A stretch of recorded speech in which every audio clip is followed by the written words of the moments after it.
Assalamualaikum warahmatullahi wabarakatuh. Perkenalkan, nama saya Umu Farhana, calon guru penggerak angkatan 11, instansi dari SMP Negeri 2 Sedong, Kabupaten Cirebon, akan menjelaskan mengenai koneksi antar materi modul 1.1, kesimpulan dan refleksi pemikiran Ki Hajar Dewantara.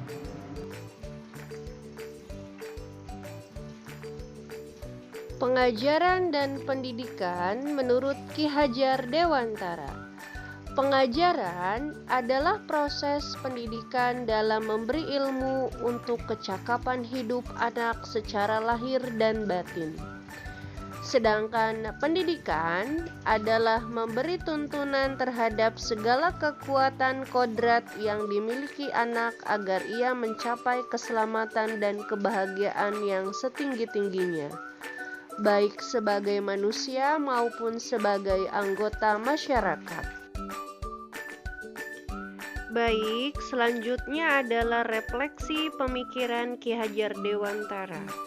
Apa yang saya percayai tentang murid dan pembelajaran di kelas sebelum Anda mempelajari modul 1.1.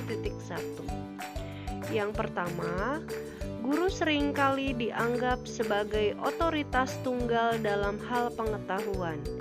Murid dianggap sebagai penerima pasif yang harus menyerap informasi yang disampaikan oleh guru. Padahal sumber pengetahuan bisa datang dari mana saja, termasuk pengalaman murid itu sendiri. Yang kedua, pembelajaran berpusat pada guru.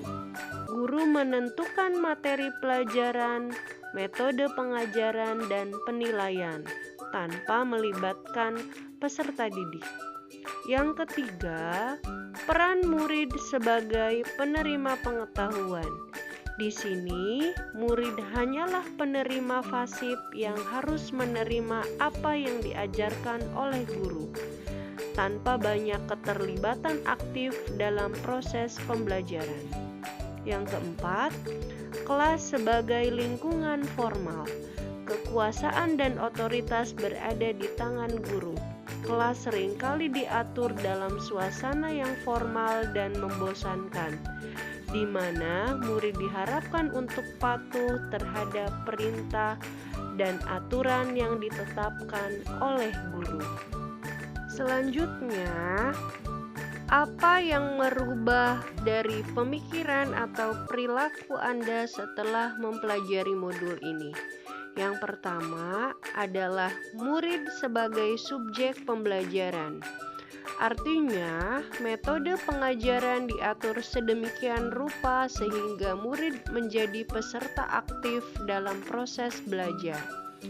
Ini mencangkup pendekatan seperti pembelajaran berbasis proyek, pembelajaran kolaboratif, dan pembelajaran berbasis masalah. Yang kedua, pendidikan haruslah komprehensif dan menyeluruh. Tidak hanya fokus pada aspek akademis, tetapi juga memperhatikan perkembangan seluruh dimensi individu, seperti fisik, mental, emosional, sosial, dan spiritual. Yang ketiga, pendidikan yang menuntun kodrat anak. Maksudnya adalah pendidikan menghormati individualitas anak. Pendidikan harus mengakui dan menghargai bahwa setiap anak memiliki potensi, bakat, dan karakteristik unik mereka sendiri. Sebagai guru atau pendidik, perlulah memahami dan menyesuaikan pendekatan mereka sesuai dengan kebutuhan dan keunikan setiap anak. Yang keempat, pendidikan budi pekerti adalah tujuan dari pendidikan pembentukan karakter yang baik. Melalui pendidikan budi pekerti juga berdampak positif pada kesejahteraan mental dan emosional individu. Individu yang memiliki kestabilan emosional dan kesejahteraan mental yang baik cenderung lebih bahagia dan produktif dalam kehidupan mereka. Berikutnya, lanjut kepada refleksi yang ketiga.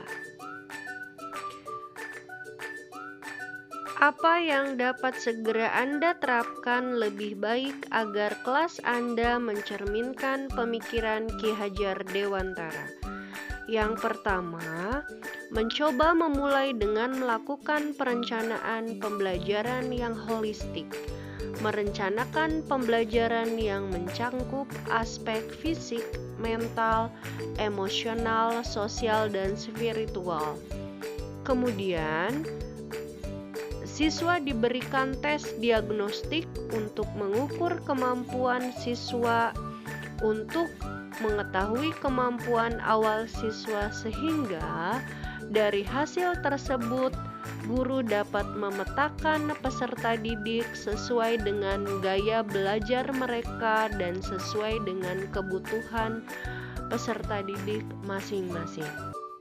Yang kedua, menggunakan berbagai metode pengajaran yang mengakomodasi gaya belajar berbeda, serta mendorong keterlibatan aktif dan pemikiran kritis siswa, seperti diskusi kelompok, proyek kolaboratif, permainan peran, presentasi, dan pengalaman langsung. Kemudian yang ketiga, menjadi contoh perilaku positif. Guru menunjukkan sikap dan perilaku yang positif, inklusif, dan empatik kepada siswa dengan contoh langsung melalui tindakan nyata di sekolah.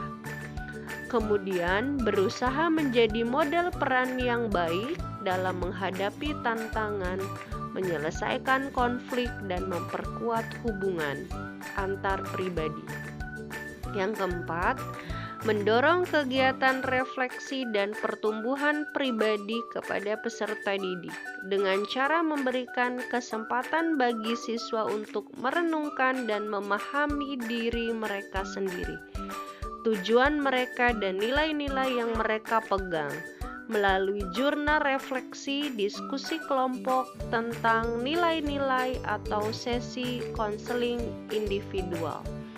Demikianlah koneksi antar materi modul 1.1 kesimpulan dan refleksi pemikiran Ki Hajar Dewantara. Terima kasih. Wassalamualaikum warahmatullahi wabarakatuh.